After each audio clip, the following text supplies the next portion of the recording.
Buenas tardes, les saluda Rosalía Andrade, directora ejecutiva de Resiliencia Azul, y les voy a presentar los hallazgos más relevantes de la consultoría, potencial de mitigación de carbono en actividades relacionadas con carbono azul y cenotes.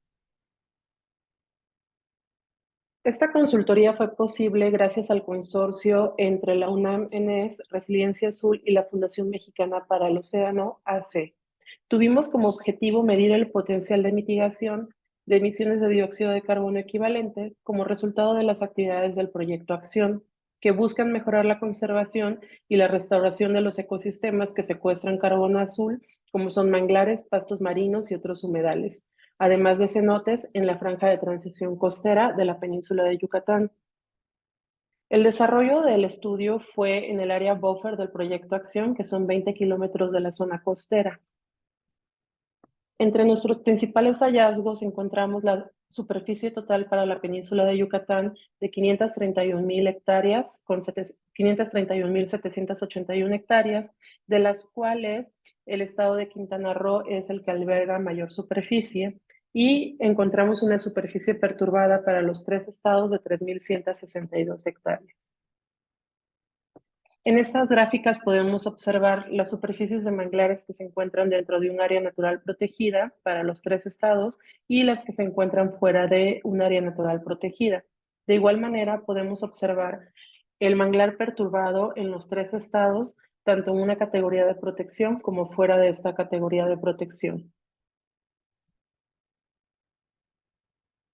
Para pastos marinos, encontramos, con base en el estudio realizado, que dentro del área buffer del proyecto Acción existe una superficie de pastos marinos aproximada de 1,086,000 hectáreas, de las cuales 635,758 se encuentran distribuidas en 15 áreas naturales protegidas. Las áreas naturales protegidas con mayor superficie de pastos marinos son la Reserva de la Biosfera Caribe Mexicano, Reserva de la Biosfera Los Petenes y el Área de Protección de Flora y Fauna Laguna de Términos.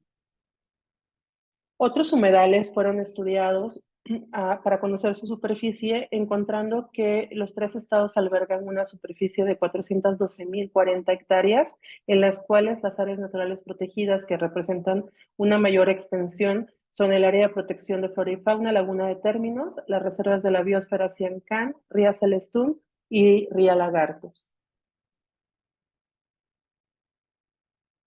Estimamos a través de la metodología Berra con módulos específicos para la estimación de captura y de mitigación de dióxido de carbono a través de las superficies que se encuentran en condición perturbada, que como mencioné son 3,162 hectáreas, y nos da un neto de emisiones removidas que podrían ser potenciales a través de la restauración de 2,246,139 toneladas de dióxido de carbono equivalente. A esta cantidad se le fue restada el 15% de fugas y un 20% de buffer, dando como resultado un total de lo que se conoce como BCUs, que son unidades de carbono verificadas, de 1,509,743 hectáreas. Es importante mencionar que la metodología usada fue de aforestación, reforestación y revegetación y de conservación y restauración de humedales. Lo pueden ver en las siglas de ARR y WRC que se encuentran en inglés. Las conclusiones a las que nos lleva el estudio es que es necesario realizar mayor toma de datos en campo que nos permitan conocer tanto almacenes de carbono orgánico y tasas de captura.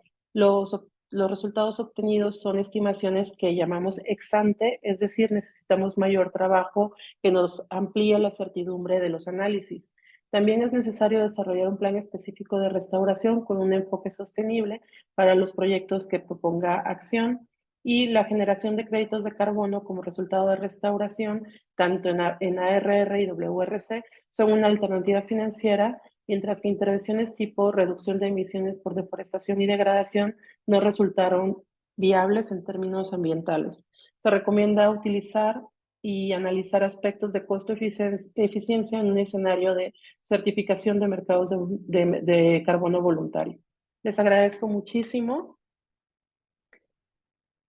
Buenas tardes y gracias. Hola, soy la doctora Flor Árcega Cabrera de la Unidad de Química en CISAN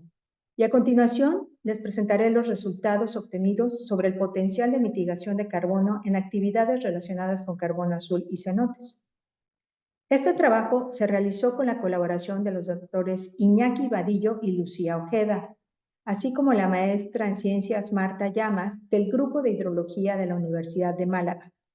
y su servidora, junto con los maestros Ismael Oseguera y Elizabeth Lamas del Grupo de Hidrogeoquímica Ambiental y Contaminación de la Universidad Nacional Autónoma de México.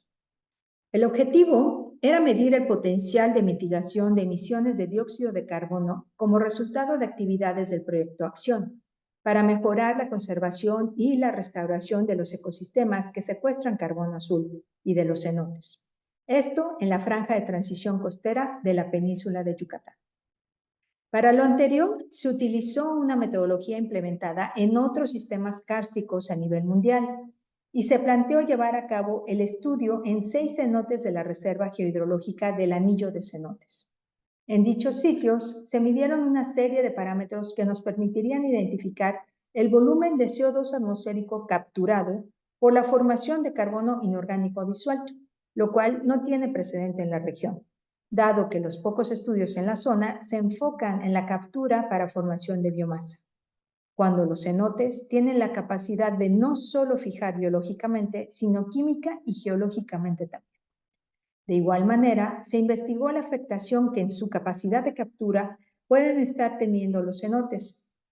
para definir su funcionamiento como almacén de CO2 atmosférico o si el nitrógeno y azufre antropogénicos los están transformando en fuentes. Aquí mostramos el área de estudio con los resultados obtenidos y donde se observa que todos los cenotes estudiados en menor o mayor porcentaje están en un proceso de afectación de su capacidad como sistemas de carbono azul. Pero bueno, ¿qué efecto puede tener esto a nivel sistémico? Es decir, en cenotes y en la zona costera de la península de Yucatán. Como observamos en el diagrama, los cenotes, a través del proceso de karstificación, que es la disolución de la roca caliza, utilizando CO2 atmosférico para la formación de ácido carbónico, aportan el carbono que requieren los organismos calciformes y productores primarios, además de la formación de roca caliza y sedimentos, que capturan y retienen carbono orgánico e inorgánico. Pero la presencia de nitrógeno y azufre de actividades antropogénicas está generando un desequilibrio en este sistema, promoviendo que los cenotes estén transformándose de almacenes a fuentes, lo cual en el tiempo puede tener fuertes consecuencias en términos de cambio climático. Con base en lo anterior y dado el contexto socioambiental de la península de Yucatán, se proponen en términos generales estas acciones que aquí presentamos, dentro de las que destacan la urgencia por realizar estudios que aporten la información científica que se requiere para la toma de decisión con respecto a los cenotes, así como la necesidad de incrementar el área de acción del proyecto Acción. Así también, los resultados nos permiten generar una ruta crítica de acciones que pueden implementarse como parte del proyecto Acción y que permitirá conservar y fortalecer la capacidad de almacenamiento de carbono de los cenotes. En conclusión, este es el primer estudio que muestra la capacidad de captura de CO2 atmosférico y las amenazas actuales que están enfrentando los cenotes, y muestra la evidencia de que las actividades antropogénicas están transformando estos sistemas de almacén de CO2 atmosféricos a fuente de CO2 hacia la atmósfera, por lo que se pone en riesgo la captura de al menos 814,000 toneladas de carbono al año. Los cenotes son sistemas de carbono azul y debemos conservarlos. Muchísimas gracias.